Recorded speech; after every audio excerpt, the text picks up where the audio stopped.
бізде мыйлы бөлігі 10%-ын қамтиды, яғни бүйрек үсті безінің 10%-ын қамтиды, яғни одан норадреналин және адреналин бөлінеді. Ал бізде қыртыс қабаты гистологиялық құрылысының 3 аймақтан тұрады. Ең сыртқысы шумақты аймақ, ортаңғысы шоғырлы, ең төменгісі торлы аймақ. Осы аймақтардың әрқайсысынан жеке-жеке гормондар синтезделеді. Бұл жақта бүйрек үсті безінің қыртыс қабатының гормондары барлығы холестериннен түзіледі, сол себепті стероидті гормондар екіншілік механизм бойынша әсер етеді. Бізде жалпы шумақты бөлігіне келетін болса, бізде ода минерал кортикостероидтер түзіледі, ең белсендісі альдостерон. Бізде шоғырлы аймағында глюкокортикостероидтер түзіледі, ол кортикостерон, кортизол және кортикостерон. Ал бізде төменгі бөлімде бізде аздап андроген және жыныс гормондары бөлініп тұрады. Бізде жалпы глюкокортикостероидтың әсеріне келетін болсақ, бізде қазір әуелі глюкокортикостероидқа тоқталып кетейік, ары қарай осы бүйрек үсті безінің патологияларына тоқталып кетеміз. Жалпы бізде бүйрек үсті безінің глюкокортикостероид ағзада өте маңызды қызмет атқарады, ол контринсулярный гормондарға жатады, яғни гипергликемияны тудырады. Бізде жалпы глюкокортикостероидтың әсері тек бауырда ғана анаболикалық әсер етеді, ал басқа тіндерде катаболикалық әсер етеді. Яғни бізде бауырда осы глюкокортикостероид әсер еткенде бауырдың гликоген синтезитін ферменттері артады, плюс бауырдың жалпы массасы үлкейеді. Соның байланысты бауырда ақуыздардың синтезі, липидтердің синтезі және көмірсулар гликогенге айналу белсенділігінен кейін бізде анаболикалық әсер етеді, бауырдың массасы жалпы өседі. Ал басқа тіндерде ол катаболикалық әсер етеді. Яғни бізде басқа тіндерден глюконеогенезге қажетті бізде майлар ыдырайды, май тіндерінен. И так ыдырағанда бізде БМХ және глицерин түзіледі, олар бізде бауырға қарай тасымалданады. Содан кейін бізде глюконеогенезде бізде жалпы амин қышқылдарын ыдырау көп жүреді. Ал бізде амин қышқылдардың ең негізгі көзі бұлшықет болып табылады. Бізде бұлшықет ол актин миозинді қосылса, сол ыдырап бізде жалпы бұлшықеттің атрофиясы пайда болады. Глюкокортикостероид ұзақ әсер етсе.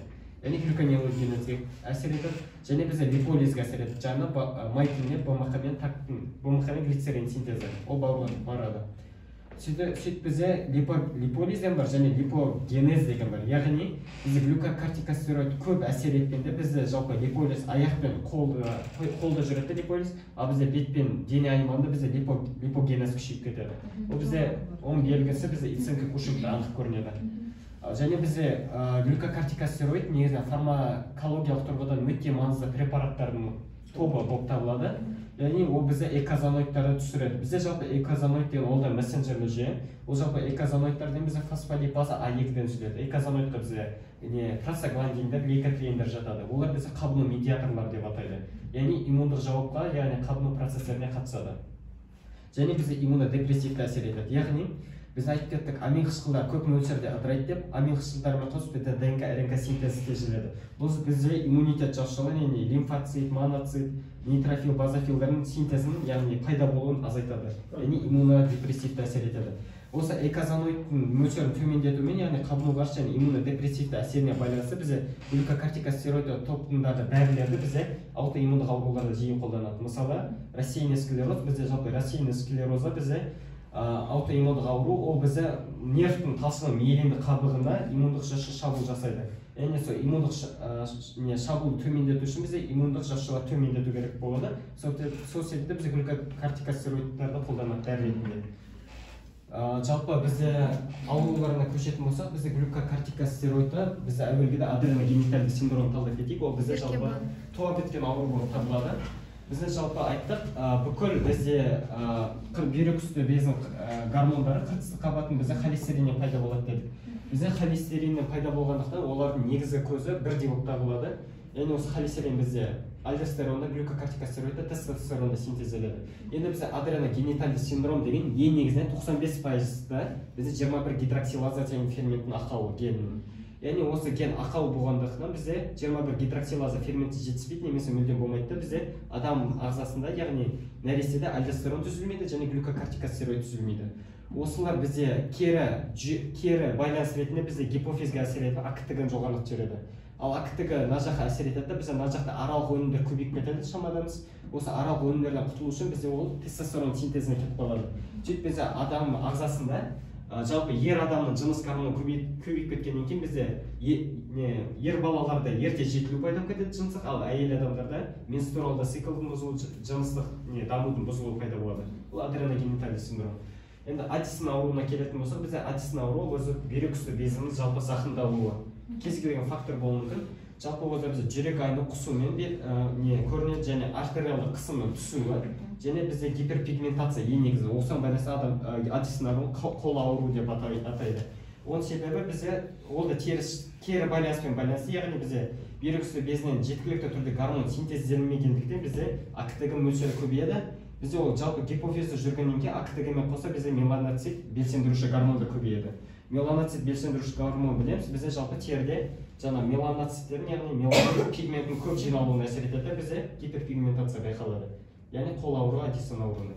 Және әйтпек бізде Аддисон ауруының бүйрек үсті безінің қабатының зақымдалуы болғандықтан бізде альдостерон синтезі төмендеді. Ал бізде альдостерон бізде жалпы натрийдің ағзада сақталуының ең негізгі көзі болады.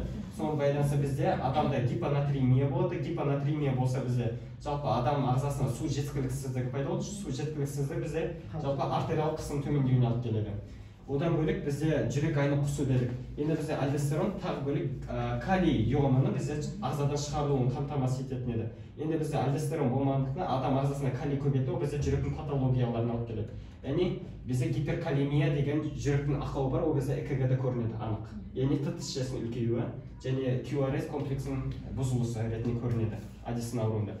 Жалпы Иценко Кушингке келетін болсақ, бізде Иценко Кушингда бізде бүйрек үсті безінің шамадан тыс қызмет атқаруы. Оның жалпы бізде біріншілік және екіншілік деп ажырата аламыз. Жалпы Иценко Кушингда бізде гипофиздің ісігі болуы мүмкін, немесе бүйрек үсті безінің өзінің ісігі болуы мүмкін, тудырушы фактор ретінде. Және бізде гипофиз айттық, АКТГ гормон бөледі. Бізде АКТГ гормон азап, одан бөлек бұрынғыдай тимусы ұйқы безінен синтезделеді. Яғни бізде осылардың әсерінен бізде АКТГ мөлшері жоғарылап кетеді. Мысалы, гипофиздің әсерінен АКТГ мөлшері жоғарылап кетеді, бізде жалпы бүйрек үсті безінің гиперплазиясы болады. Бізде мына гормондар шамадан көп синтезделіп кетеді. Шамадан көп синтезделгеннен кейін бізде глюкокортикостероид ең негізгі белгісі ретінде көрінетіні. Бізде айттық, ол басқа тіндердегі катаболикалық әсер күшейтеді, және бізде аяқ пен қолда липолиза күшейтеді, бізде липогенез бет пен дене аймағында көбейеді.